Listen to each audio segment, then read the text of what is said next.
저희 교회 옥상에 텃밭 있는 거 아시죠? 네. 예. 작년에는요, 큰 꿈을 가지고 그 물탱크 잘라내서 밑둥 좀 크죠. 그러니까 그걸 갖다가 그곳에 호박을 심었는데 아무리 물을 주고 줘도 잎이 자라다가 말르고 해서 결국은 호박을 하나도 못 거뒀어요. 그래서 금년에는 좀 자리를 바꿔봤습니다. 그 화단을 채전으로 바꿨는데 화단 밑에 보면 물이 그쪽으로 몰리잖아요. 그곳에 호박을 심어서 그곳에 이제 애지중지 키웠는데 호박순이 자라는데 어찌나 이쁘든지요. 호박꽃도 이쁘더라고요. 예.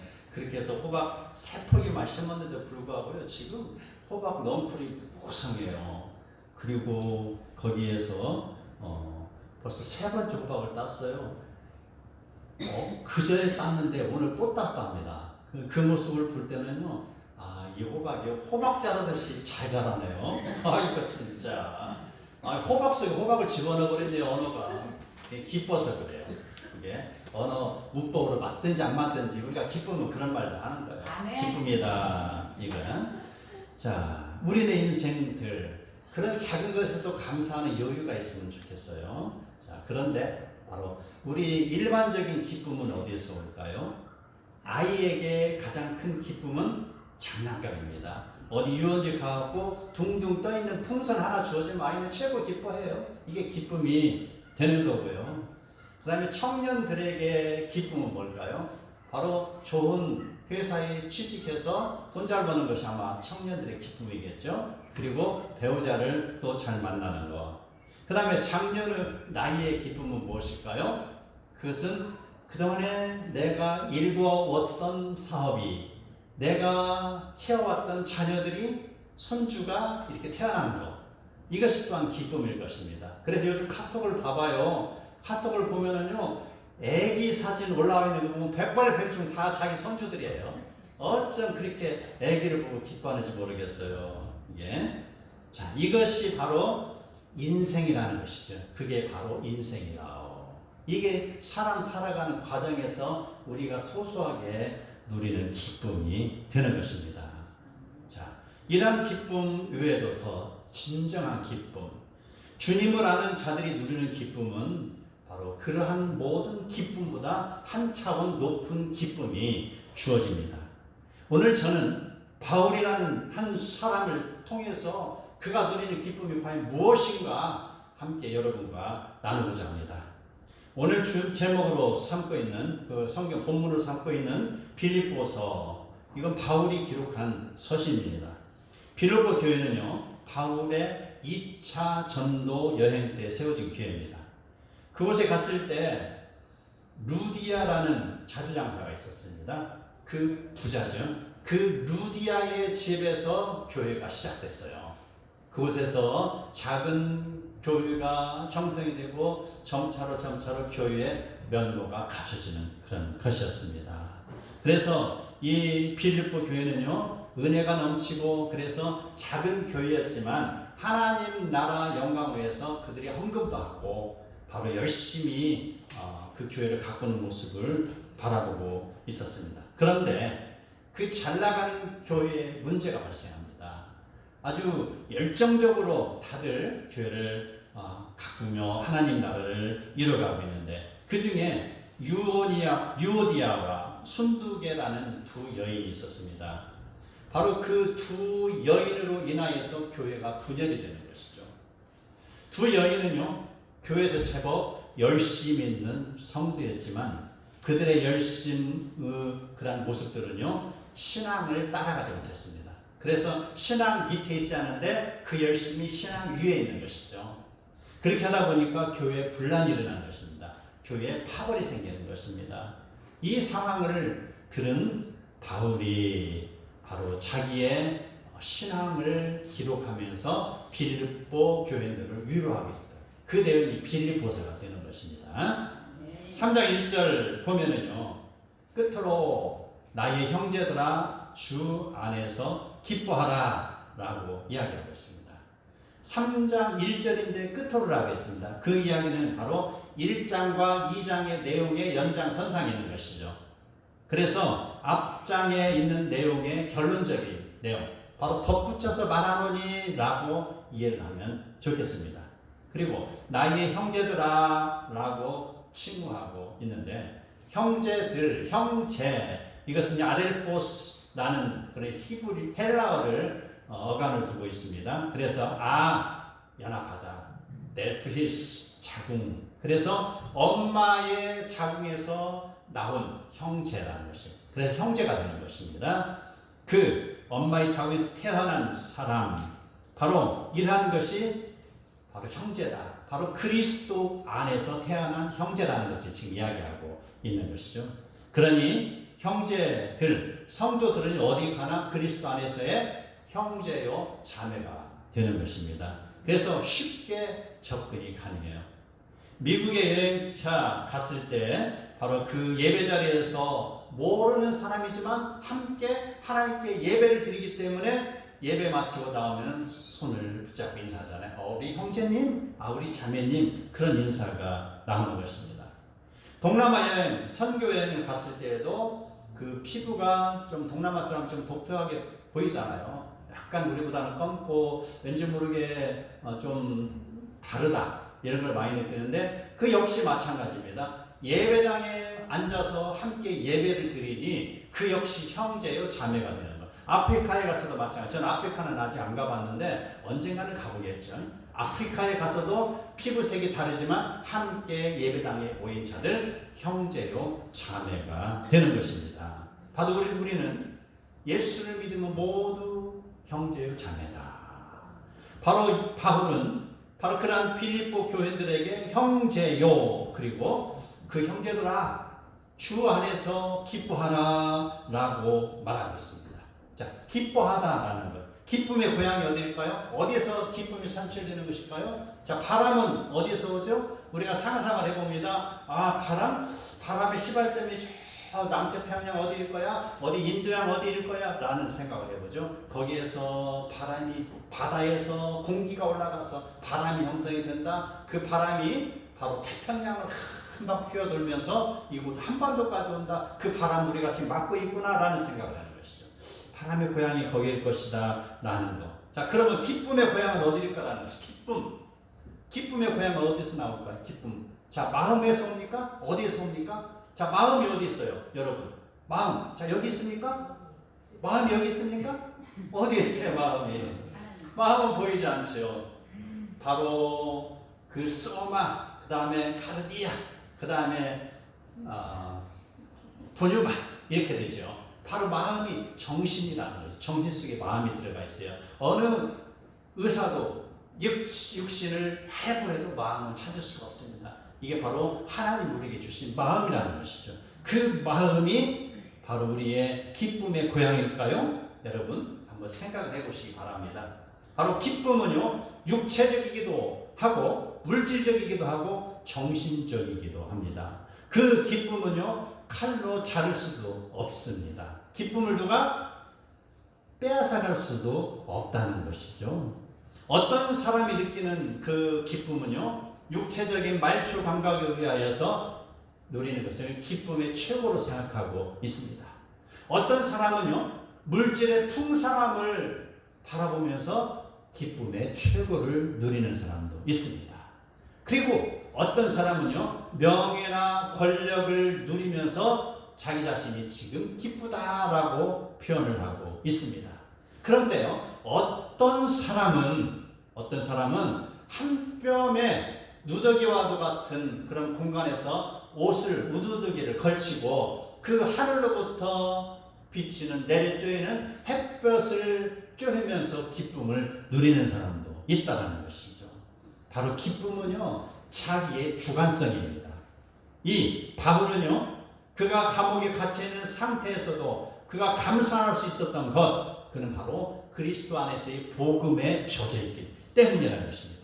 그러한 바울은 세상의 어떠한 가치보다도 하나님 나라를 위한 가치를 지금 최고의 가치로, 그리고 최고의 기쁨으로 여기고 있는 것입니다. 베드로전서 1장 6절 7절을 보면 이렇게 나옵니다. 그러므로 너희가 이제 여러 가지 시험으로 말미암아 잠깐 근심하게 되지 않을 수 없으나 오히려 크게 기뻐하노니. 기뻐한다. 지금 근심 중에도 기뻐한다는 것입니다. 너희 믿음의 확실함은 불로 연방하여도 없어질 금보다 더 귀하여 그리스도께서 나타나실 때에 칭찬과 영광과 존귀를 얻게 하려 함이라고 기록이 되어 있습니다. 그래서 지금 바울은 빌립보 교인들에게 말합니다. 주 안에서 기뻐하라 라고 이야기하고 있습니다. 주 안에서 기뻐하라는 것은요, 세상에 어떠한 없어질 것들을 기뻐하기보다는 그리스도와의 연합에 의하여 이루어지는 것으로서 그리스도의 인격과 그 안에서 주어지는 여러 가지 신앙으로 인하여서, 여러 가지 하나님으로부터 그리스도로부터 주어지는 평안으로 인하여서 기뻐하는 것입니다. 그러므로 우리는 진정한 기쁨인 것은요, 우리의 육신이나 땅에서 주어지는 것이 아니라 주 안에서 주어지는 믿음과 소망과 사랑, 그리고 그 사랑을 실천하며 살아갈 때 주어지는 기쁨이 되는 것입니다. 이게 바로 하늘로부터 주어지는 진정한 기쁨이 되는 것입니다. 아멘. 2절을 보면요, 바울은 빌립보 교인들에게 이렇게 이야기합니다. 개들을 삼가고 행악자들을 삼가고 몸을 해하는 자들을 삼가하라 라고 이야기하고 있습니다. 개들이라고 하는 것은요, 어때요? 우리 정말 애완견 그냥 볼 때는 이쁜데요, 그 개를 키우는 사람들 정말 힘들겠어요. 좀 운동시키러 나오면은 좀 가다가 다리를 쫙 벌리고 찍싸고 그거 바라보면 정말 마음에 스트레스를 받아요. 그 모습 바라볼 때 운동 안 시킬 수도 없고, 그거 오줌 안 싸고 똥 안 싸는 개 없나요? 네, 로봇은 그겠네요. 근데 그 잠깐의 기쁨 때문에 그걸 또 감수하고 있는 거. 여하튼 간에 한쪽은 즐거운, 한쪽은 즐겁지 않아요. 기쁨이라는 것이요. 자, 개들을 삼가라고 그랬습니다. 행악자들을 삼가라고 했습니다. 몸을 상해하는 자들을 삼가하라 라고 했습니다. 개들이라는 것 바로 그렇게 오줌을 싸고 때로는 사람들에게 덤벼들잖아요. 그래서 물기도 하고 때로는 경멸스러운 그런 모습을 보이는데, 바로 그러한 특징을 가진 사람들을 개라고 이렇게 표현하고 있습니다. 아무데나 자기의 그것을 아름답고 규칙 있는 공중도덕도 지키지 못하는 것, 아무데나 가서 쾅쾅 문을 듯이 사람들에게 덤벼들고 폭력을 행하는 사람들, 이를 지금 바울은 개로 표현하고 있습니다. 자, 행악자, 그리고 몸을 상해하는 자들. 행악자들이라는 것 역시 개들과 같은 의미를 지닌 것입니다. 악을 행하는 자들. 그리고 이들은 하나님의 은혜를 믿지 않고 행함으로 구원을 받은 자들이다라고 성경은 이야기하고 있습니다. 몸을 상해하는 자들이라는 것, 바로 몸을 해한다, 바로 할례를 받아야만이 구원을 받는다라고 생각하는 자들입니다. 오직 할례를 받지 아니한 사람은 구원을 받지 못한다라는 것과 같은 것이잖아요. 자, 그렇다면 그들의 주장이라면 어때요? 이스라엘 사람들은 모두 할례를 받았으니 구원을 받습니까? 그들은 그렇게 생각하죠. 구원 받았다. 근데 자, 이스라엘 사람들 중에 남자만 있어요? 여자는 할례 못 받잖아요. 구원 받습니까? 네. 아니죠. 그 할례를 못 받으면 구원 못 받는잖아요. 그 사람들 생각에 의하면요. 그런데 무슨 사상의 논리의 그런 자기 주장이냐고요? 할례가 구원받는 척도로 생각하는 건 큰 잘못인 것이죠. 육신의 할례가 중요한 것이 아니고요, 마음의 할례라는 것입니다. 마음의 할례가 중요한 것이다. 내가 예수를 믿고 나의 육신의 모든 정욕이나 세상적인 것들, 육신에 의해서 뛰어나오는 것들, 하나님과 함께하지 못할 것들을 잘라내버리라는 것입니다. 이게 그런 의미도 우리에게 주어지는 것입니다. 그런 몸을 상해하는 자들을 삼가하라 라고 했습니다. 자, 그 유대인들 할례를, 또 정결례식, 그 다음에 나는 아브라함의 자손이기 때문에, 나는 이스라엘 백성이기 때문에 그런 구원을 받는다라고 생각하는 그 종교적인 그런 신념은 신념에 불과합니다. 하나님은 그런 신념을 가진 자들하고 신념으로 천국 보내는 것이 아닌 것이죠. 오직 예수 그리스도를 믿어야만이 구원을 받는다라는 것을 우리는 아셔야 할 것입니다. 바로 유대인들은 그렇게 종교적인 행위, 그런 할례를, 그런 구원의 관념을 중요시하고 있었으나 3절에 보면은요 그렇지 않다는 것을 이야기하고 있습니다. 하나님의 성령으로 봉사하며, 바로 성령과 동행하라는 것입니다. 그리고 그리스도 예수로 자랑하고, 이 뭐예요? 그리스도 예수 안에 살아가는 것이죠. 그리고 육체를 신뢰하지 아니하는 것이 진정한 할례를 받는 것이다 라고 명명하고 있습니다. 자기 자신을 신뢰하던 베드로는 바로 얼마 가지 않아서 예수님을 3번이나 부인하였습니다. 사람은요 평소에는 자기 의지대로 잘 살아가지만 위기가 닥쳤을 때 그 순간에는 자기의 정체성을 때로는 망각하고 쉽게 무너져 내리기도 합니다. 우리는요 그러한 인간의 연약함을 볼 때 그리스도 안에 있는 자의 모습이 얼마나 소중한 것을 다시금 깨닫는 것이죠. 그리스도 안에 있을 때는 그것이 안전장치가 되는 것이에요. 그러나 그리스도 밖에 있을 때 그가 나는 무너지지 않을 것이라고 정신 승리하는 것도 아무 소용이 없다는 것이죠. 바로 그리스도 안에 있을 때 내가 승리하는 것을 우리는 알아야 될 것입니다. 참된 예배는 육신으로 나오는 것이 아닙니다. 요한복음 4장 24절에 보면은요 하나님은 영이시니 예배하는 자가 영과 진리로 예배할지니라 라고 이야기하고 있습니다. 참된 예배는 영과 진리로 하나님께 예배를 드리는 것입니다. 육신이 와서 예배 드리는 것이 전부가 아니라는 것이죠. 예배 자리에 오는 자는요 심령의 겸손함으로 하나님께 예배를 드리는 것입니다. 예배 자리에 오는 자의 그런 일관성은 무엇이냐? 모두 자기 자신의 계급장을 떼어놔야 된다는 것이죠. 나만 장군 알죠? 그 나만 장군은 바로 그 아람 나라의 2인자였잖아요. 왕 밑에 2인자. 그래서 그는요 장군복을 입고 왔습니다. 그리고 훈장이 엄청나게 많습니다. 주렁주렁 훈장을 차고 왔을 것입니다. 그런데 바로 선지자는 그를 만나주지 않았죠. 그리고 네가 요단강에 가서 바로 목욕을 해라. 7번 목욕을 해라 라고 이야기했죠.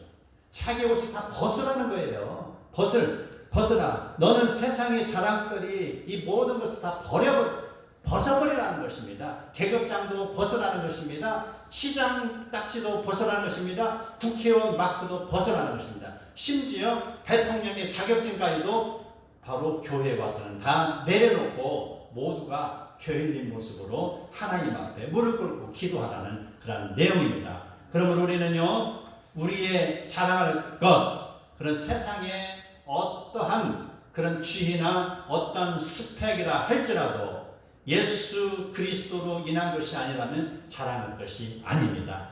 예수를 믿음으로 인하여서 내가 어떻게 변화했는지 그것만이 나의 자랑거리가 되어야 될 것입니다. 바울은 어떤가? 바울은 과연 그가 자랑할 것이 있는가를 우리는 한번 살펴봅니다.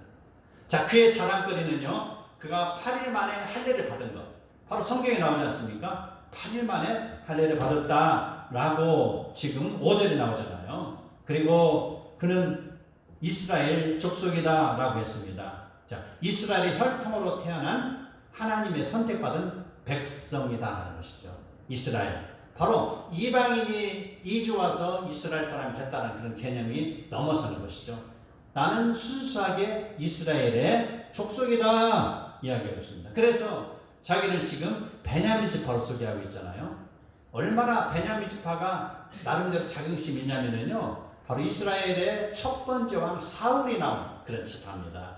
바로 사울의 지파, 그리고 에스더와 모르드게도 역시 베냐민 지파였습니다. 나름대로 베냐민 지파는 얼마나 큰 자긍심이 있는가 몰라요. 그 베냐민 지파라는 걸 자랑거리다. 그리고 그는 히브리인 중에 히브리인이다 라고 했습니다. 히브리의 정통성 있는 사람이다. 자, 이스라엘 정통성 있는 사람이다라는 것과 같은 것이고요. 그 다음에 율법으로는 바리새인이다라고 했습니다.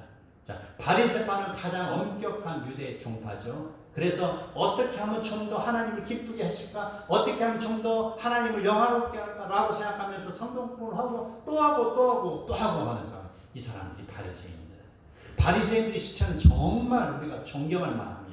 바리새인들과 같지만 예수 믿으면은요 다 천국 갑니다. 그런데 세월이 흐르면서 바리새파 사람들이 변질돼서 신약에 와서는요 바리새파 사람들은 예수님으로부터 징계받는 사람으로 전락되고 말한 것이죠. 왜? 그 안에 변질이 됐기 때문입니다. 여하튼간에 나름대로 그는 바리새인이었다는 걸 자긍심이 있고, 그리고 열심히 교회를 박해한 사람이죠. 그가 스데반을 죽였을 때 말입니다. 그리고 바로 그가 대제사장으로부터 영장을 수여받아서 예수 믿는 사람을 체포하기 위해서 바로 다메섹으로 달려간 장본인이다. 그리고 율법으로 그가 아무 흠이 없는 자, 이것이 세상으로 보면은 바울의 자랑거리입니다. 이것만 봐도 사람들은 그 인정할 만한 가문이야 라고 말할 수가 있습니다. 이러한 스펙은요, 바울이 바로 당대 최고의 지성인이었다는 것. 그는요, 바로 가말리엘 문화성의 그런 수제자, 그런 모습을 띠고 있었습니다. 세상에 어떠한 것보다 더욱 자랑할 만한 것으로 가득 차 있는 그 사람. 그럼에도 불구하고 그는요, 자기가 가졌던 모든 스펙을 해로 여긴다고 했습니다. 그것을 해로 여긴 것은 내 주 그리스도를 아는 지식이 가장 고상하기 때문이다라는 것이죠. 예수 그리스도라는 지식이 내 최고의 기쁨이 된다는 것이죠. 바로 세상은요, 세상의 가치는 우리는 영원하지 못한 것을 알 수가 있습니다. 도둑이 들거나 곰팡이가 들면은요, 자기의 그런 곡식은 없어지잖아요. 자기의 재산은 도둑맞잖아요.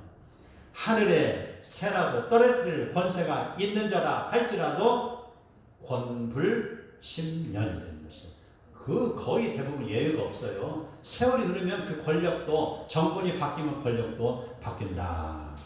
학문이 뛰어난 박사라 할지라도 그 역시 건강을 잃으면 아무 소용이 없다라는 것이죠.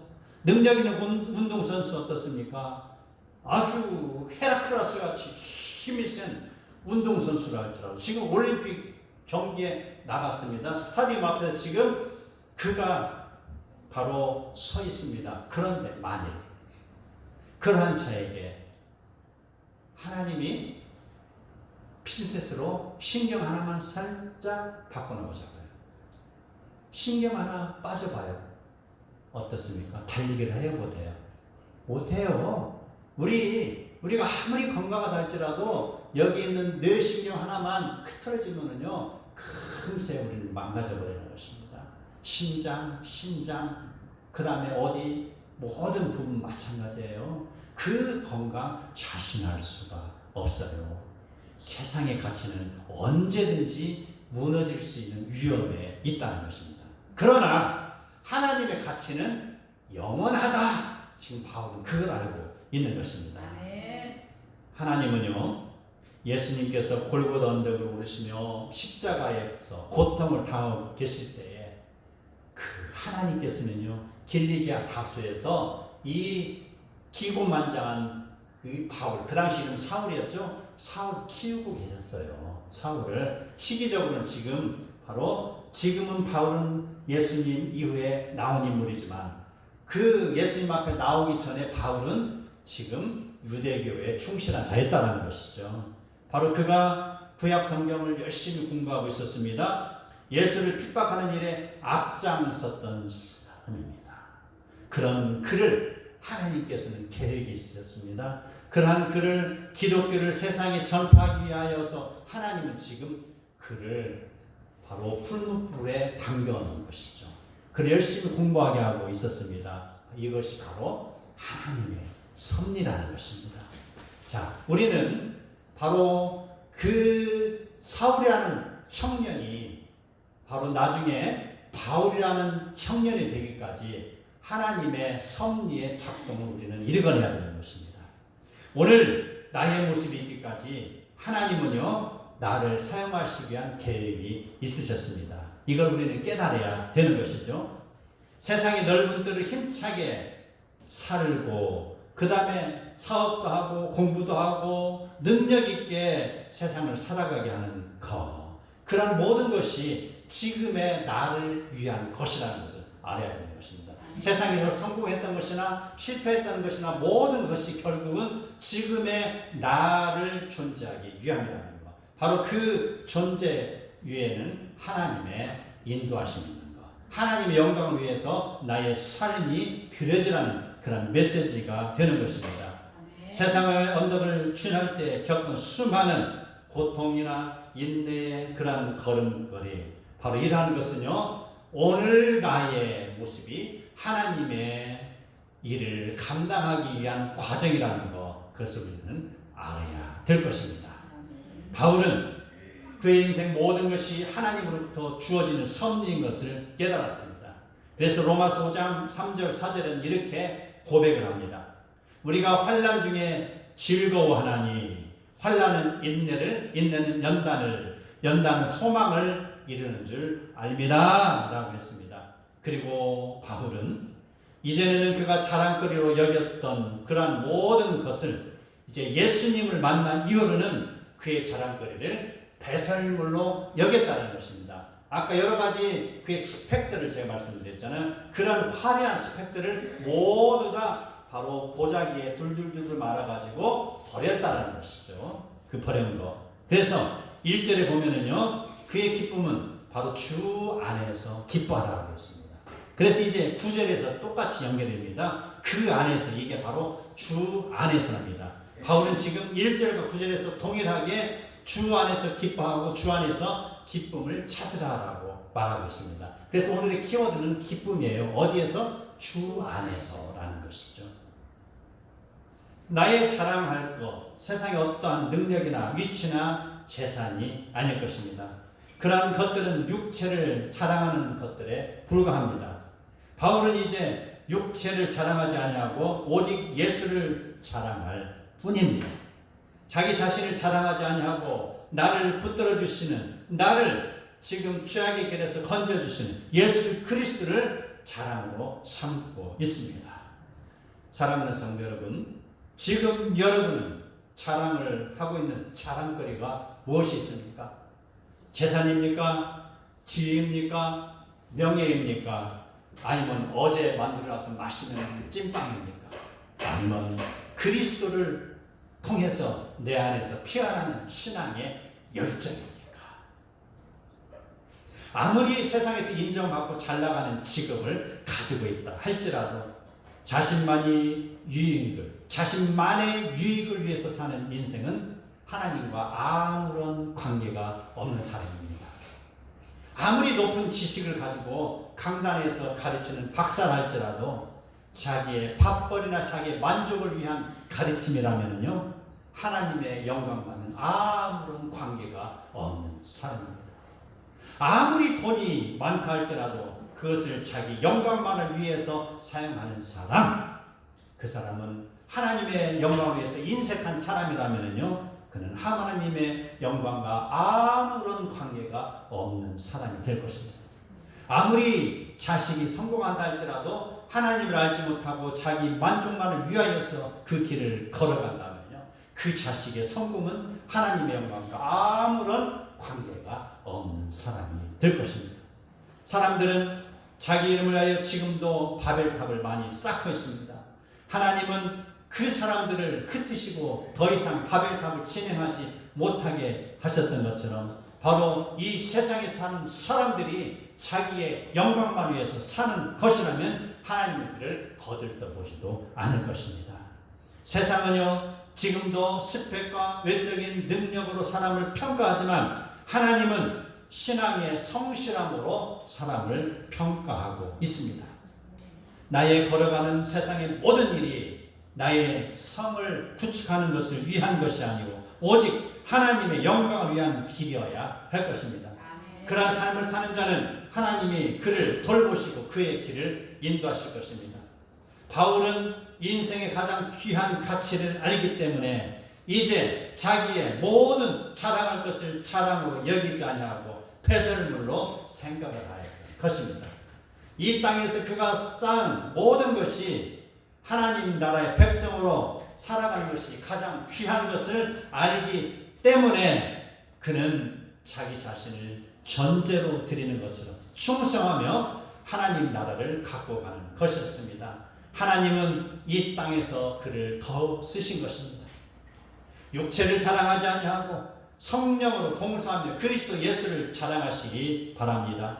나의 인생이 나의 영광을 위한 길이 아니고 하나님의 영광을 위한 삶을 계획하고 살아가는 자, 하나님께서 그의 기도를 들으실 것이고 그를 들어서 귀하게 사용하실 것입니다. 우리는 인생 마찬가지입니다. 성령 안에서 생각하시기 바랍니다. 성령 안에서 봉사하시기 바랍니다. 성령 안에서 충성하시기 바랍니다. 오직 그리스도만을 내 인생의 최고의 가치로 여기고 주 안에서의 기쁨을 누리는 성도들이 되시기를 바랍니다. 그러므로 성도들마다 심령은 가난해질 것입니다. 온유한 모습이 될 것입니다. 의에 찌르고 목마른 자의 심령으로 살아나갈 때 이 땅에서 하나님의 뜻을 이루고 그리스도 안에서 참된 기쁨을 누리는 복된 성도들이 다 되시기를 축복합니다. 아멘.